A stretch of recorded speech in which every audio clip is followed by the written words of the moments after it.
여호와의 절기들 오늘은 아홉 번째로 두 번의 휴거에 대해서 말씀을 드리겠습니다. 네, 여호와의 일곱 절기에는 봄 절기와 가을 절기가 있다고 했습니다. 봄 절기에는 네 가지의 절기가 있는데 첫 번째로 유월절, 그것은 주님의 십자가 사건을 얘기한다고 했습니다. 무교절은 거룩한 무리의 생활, 곧 하나님과의 교제를 얘기한다고 했습니다. 초실절은 보리 추수한 것을 주님께 드리는 것인데 주님의 부활을 뜻한다고 얘기했습니다. 그리고 우리가 얘기하겠지만 이 초실절은 첫 번째 휴거를 또 의미합니다. 오순절은 맥추절 또는 칠칠절이라고 불리는데 이것은 밀추수를 드리는 것이고요. 그것은 교회의 시작을 얘기하고 또한 우리가 말씀드리겠지만 두 번째 휴거를 예표합니다. 가을 절기에는 세 가지 절기가 있습니다. 나팔절이 먼저 있죠. 그것은 전쟁, 경고, 회개의 뜻인데 주님의 지상재림을 뜻한다고 얘기했습니다. 속죄일은 구속인데 특별히 이스라엘의 구원을 예표한다고 말씀드렸습니다. 초막절은 수장절이라고도 하는데 이것은 포도추수, 과일추수를 드리는 것이고 그것은 천년왕국, 또 새하늘과 새 땅을 의미한다고 얘기했습니다. 데살로니가 후서 2장을 보시면 어제 얘기했던 건데요. 데살로니가 후서 2장 다시 보시면 2장 1절부터 형제들아 우리가 너에게 구하는 것은 우리 주 예수 그리스도의 강림하심과 우리가 그 앞에 모임에 관하여 혹 영어로나 혹 말로나 혹 우리에게서 받았다는 편지로나 주의 날이 이르렀다고 쉬 동심하거나 두려워하거나 하지 아니할 그것이라. 그 날이 언제냐 이런 얘기죠. 주님이 강림하시고 우리가 주님 앞에 모이는 거니까 휴거 얘기하는 거죠. 그죠? 예. 누가 아무렇게 하여도 너희가 비옥하지 말라. 먼저 배도하는 일이고 저 불법의 사람 곧 멸망의 아들이 나타나기 전에는 그 날이 이르지 아니한다 이 말이에요. 그러니까 여기서 얘기하는 거는 뭐냐면 순서가 어떻게 됩니까? 먼저 배도하는 일이 있고 적그리스도가 나타난 후에 그 다음에 휴거가 있다 이런 얘기죠. 그죠? 그런데 여기 보면 2장 7절 보세요. 2장 6절부터 보면 저로 하여금 저희 때에 나타나게 하여, 저는 적그리스도거든요. 적그리스도의 때에 나타나게 하려 하여 막는 것을 지금도 너희가 하나니 불법의 비밀이 이미 활동하였으나 지금 막는 자가 있어 그 중에서 옮길 때까지 하리라. 그때 불법한 자가 나타나리니 주 예수께서 그 입의 기운으로 저를 죽이시고 강림하여 나타나심으로 패하시리라. 이렇게 되어 있거든요. 여기 보면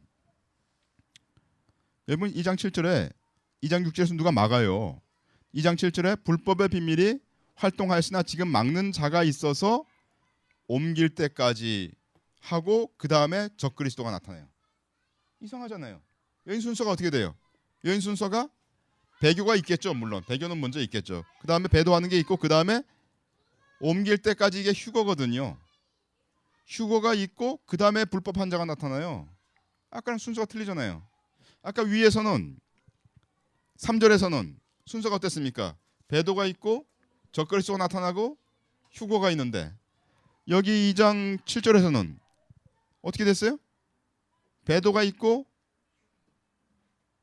휴거가 있고 적그리스도가 나타나는 거잖아요.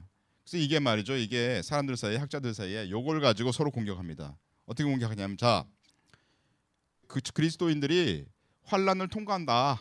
이런 사람들은 적그리스도가 먼저 나타난 다음에 뭔가 있다는 거죠. 그래야 환란이 나타나니까. 적그리스도 나타나야 환란이 있잖아요. 그러면 그 사람들은 뭘 가지고 얘기를 하겠어요? 이 2장 3절 가지고 얘기를 해요. 적그리스도가 여기 먼저 나타나야 그 다음에 휴거된다고 하지 않느냐 이렇게 얘기해요. 또 어떤 사람이 있냐면 아니다. 그리스도인들은 환란을 통과하지 않아. 그 전에 다 휴거해야 돼. 이 사람들은 뭘 얘기하냐면 2장 7절 가지고 얘기해요. 이거 봐라. 옮긴 다음에 그 다음에 적그리스도가 2장 8절에 나타나지 않냐. 이거 가지고 서로 싸워요. 이게 둘 다 그 두 사람들의 근거가 되는 말이 한 챕터에 이게 두 개 다 있는 거예요. 왜 그래요? 제가 볼 때는 휴거가 두 번 있기 때문입니다. 데살로니가 후서 2장 형제들아 우리가 너희에게 구하는 것은 우리 주 예수 그리스도의 강림하심과 우리가 그 앞에 모임에 관하여. 여기 주님 앞에 모인다 하는 이 표현은 많은 그리스도인들의 휴거로서 두 번째 휴거를 말하고 있는 것입니다. 그들을 막는 자라고 여기서는 표현하지 않았죠. 그런데 7절을 보시면 불법의 비밀이 이미 활동하였으나 지금 막는 자가 있어 그 중에서 옮길 때까지 하리라 이런 표현이 나오는데요. 여기서는 막는 자라는 표현이 있는데 이 막는 자가 휴거된 뒤에 적그리스도가 나타날 것을 말씀하시고 있는 것이죠. 그리고 여기서 막는 자는 바로 남자아이다 하는 것을 저희가 이미 예전에 얘기했었습니다. 적그리스도가 저희 때에 나타나도록 하기 위해서 막는 자는 강한 믿음의 소유자들일 것이며 그러기에 그들은 먼저 휴거된다고 말하고 있다는 것이죠. 그래서 우리가 여기서 보면 막는 자라는 이 자들은 먼저 휴거되는 그런 자들인 것을 알 수가 있습니다. 계시록 12장 5절 여자가 아들을 낳으니 이는 장차 철장으로 만국을 다스릴 남자라. 그 아이를 하나님 앞과 그 보좌 앞으로 올려가더라. 여기서 올려간다는 말이 바로 하파조이고 그것이 바로 휴거라는 뜻이죠.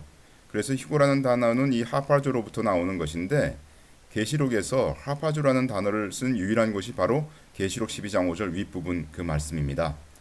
따라서 계시록 12장 5절 윗 말씀은 바로 휴거를 나타내는 것이라고 우리가 볼 수밖에 없는 것이죠.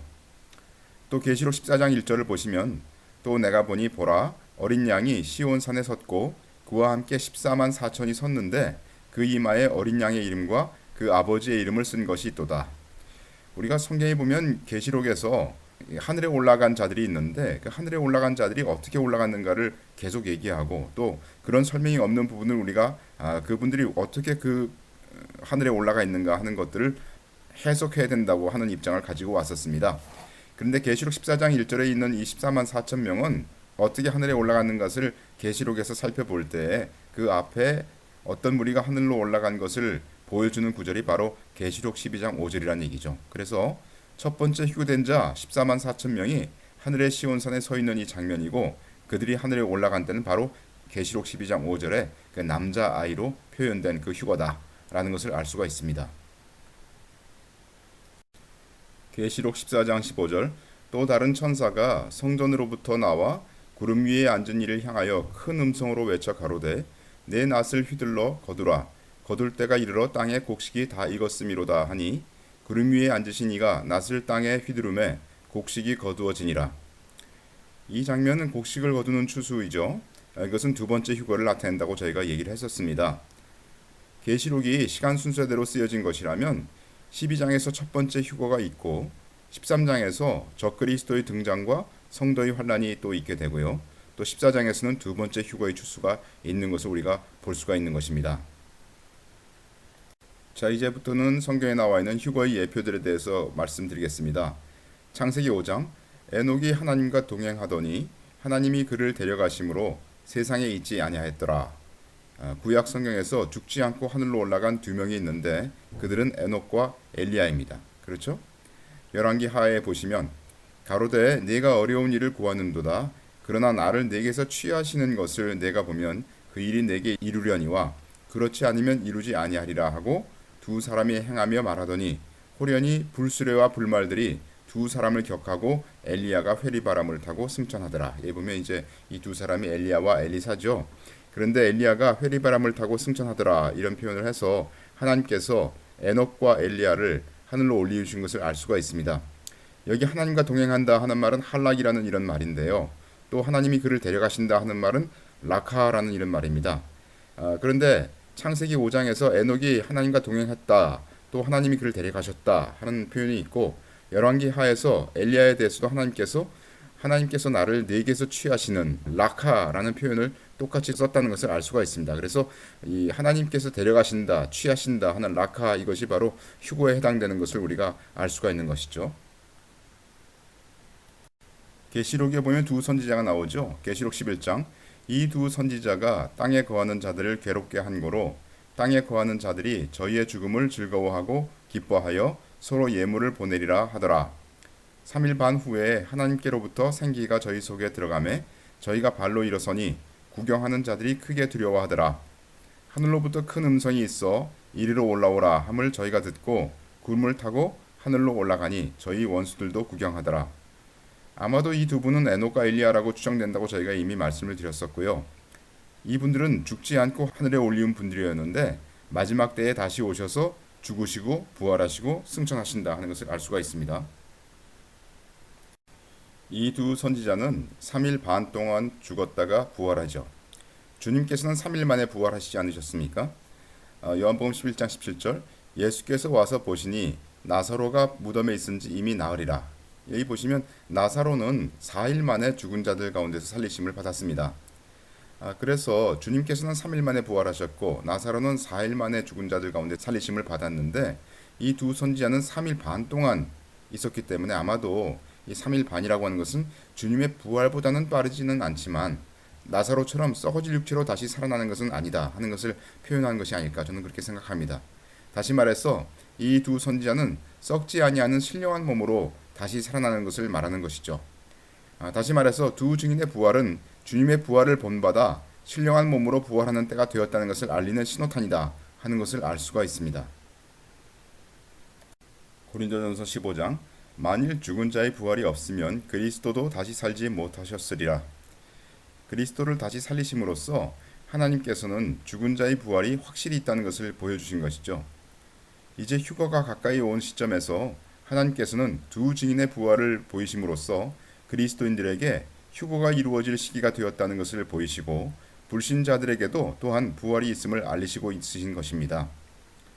고린도전서 15장 보라 내가 너희에게 비밀을 말하노니 우리가 다 잠잘 것이 아니요 마지막 나팔의 순식간에 홀연히 다 변화하리니 나팔 소리가 나매 죽은 자들이 썩지 아니할 것으로 다시 살고 우리도 변화하리라.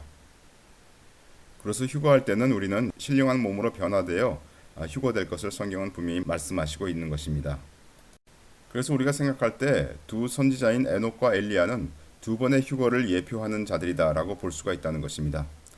그뿐 아니라 에녹은 첫 번째 휴거를 예표하고 엘리야는 두 번째 휴거를 예표한다고 볼 수 있습니다. 창세기 5장 에녹은 65세에 무드셀라를 낳았고 무드셀라를 낳은 후 300년을 하나님과 동행하며 자녀를 낳았으며 여기 동행한다는 말도 할락으로 되어 있고요. 그리고 에녹은 300년간 하나님과 동행한 자다 이렇게 되어 있습니다. 미가서 6장을 보시면 사람아 주께서 선한 것이 무엇임을 내게 보이셨나니 여호와께서 내게 구하시는 것이 오직 공의를 행하며 인자를 사랑하며 겸손히 내 하나님과 함께 행하는 것이 아니냐. 여기 하나님과 함께 행한다 이런 말이 얄락으로 되어 있는데요. 이 얄락이란 단어가 바로 할락이란 단어와 유사한 단어입니다. 그래서 창세기 5장에 에녹에 관해서 얘기하는 것이나 미가서에서 겸손히 내 하나님과 함께 행하는 이것이 같은 표현인 것을 우리가 알 수가 있습니다. 다시 말해서 에녹은 겸손히 하나님과 함께 행한 자인 것을 말씀하시고 있습니다. 계시록 14장 4절에 보시면 첫 번째 휴거될 사람들에 대해서 설명하고 있는데요. 이 사람들은 여자로 더불어 더럽히지 아니하고 정절이 있는 자라 어린 양이 어디로 인도하든지 따라가는 자며 사람 가운데서 구속을 받아 처음 익은 열매로 하나님과 어린 양에게 속한 자들이니 이런 표현들이 있습니다. 이들의 특징을 나타내는 바 곧 그들은 하나님과 동행한 자들이다 하는 것을 알 수가 있습니다. 바로 좀 전에 저희가 봤던 것과 같이 에녹과 같은 그런 부류의 사람들인 것을 알 수가 있습니다. 하나님과 동행한 자들이죠. 에녹은 환난을 통과하지 않고 들림받은 자의 예표로 볼 수가 있습니다. 마찬가지로 이들 14만 4천 명은 환난을 통과하지 않고 들림받는 자들입니다. 이들이 계시록 12장에서 들림받고 있지 않습니까? 그 후에 계시록 13장에서 환난이 시작되지 않습니까? 그러니까 이 사람들은 환난이 오기 전에 휴거되는 그와 같은 자들인 것을 알 수가 있는 것이죠. 에녹은 이렇게 첫 번째 휴거될 자들의 예표인 것을 알 수가 있습니다. 계시록 3장 네가 나의 인내의 말씀을 지켰은즉 내가 또한 너를 지키어 시험의 때를 면하게 하리니 이는 장차 온 세상에 임하여 땅에 거하는 자들을 시험할 때라. 여기 보시면 주님께서 시험의 때를 면하게 해주신다고 하지 않았습니까? 시험을 면하게 하시는 것이 아니라 시험의 때를 면하게 해준다고 하셨기 때문에 이것은 아마도 시험의 때인 환란이 오기 이전에 휴거되는 것에 대해서 주님께서 말씀하신 것이라고 생각이 됩니다. 아마도 14만 4천 명은 빌라델비아 교회를 이룬 무리들일 것이다 라고 우리가 추정해 볼 수 있죠. 계시록 3장 8절 볼지어다 내가 네 앞에 열린 문을 두었으되 능히 닫을 사람이 없으리라. 내가 네 행위를 아노니 네가 적은 능력을 가지고도 내 말을 지키며 내 이름을 배반치 아니하였도다.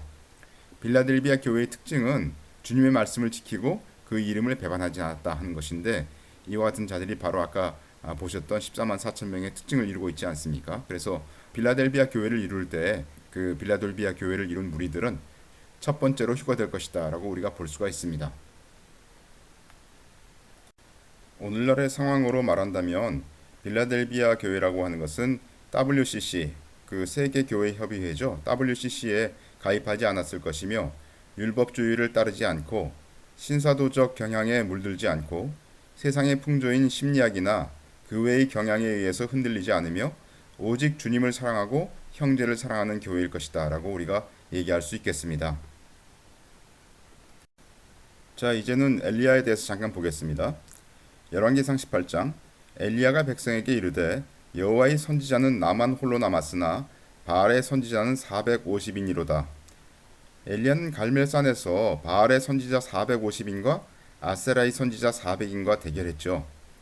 열왕기상 19장을 보시면 이세벨이 사자를 엘리야에게 보내어 이르되 내가 내일 이맘때에는 정녕 내 생명으로 저 사람들 중 한 사람의 생명 같게 하리라.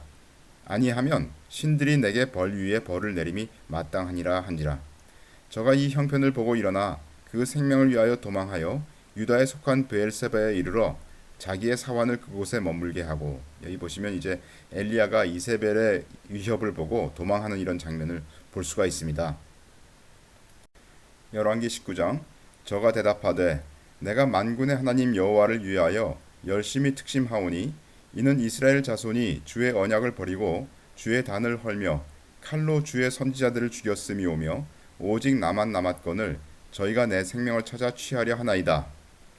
엘리야는 이세벨의 핍박을 당하여 생명의 위협을 받았습니다.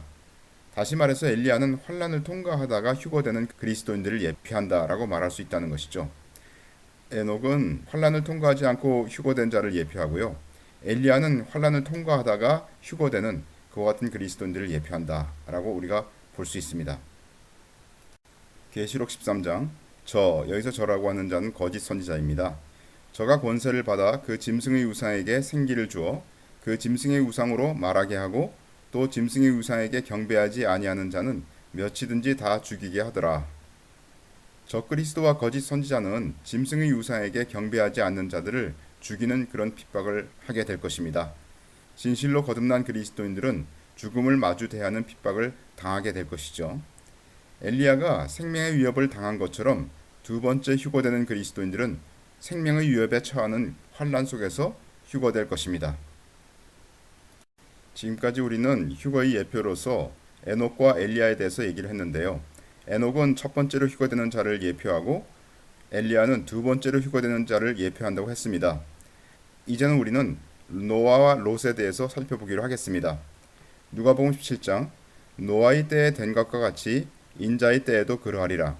노아가 방주에 들어가던 날까지 사람들이 먹고 마시고 장가들고 시집가더니 홍수가 나서 저희를 다 멸하였으며 또 롯의 때와 같으리니 사람들이 먹고 마시고 사고 팔고 심고 집을 짓더니 롯이 소돔에서 나가던 날에 하늘로서 불과 유황이 비오듯 하여 저희를 멸하였느니라.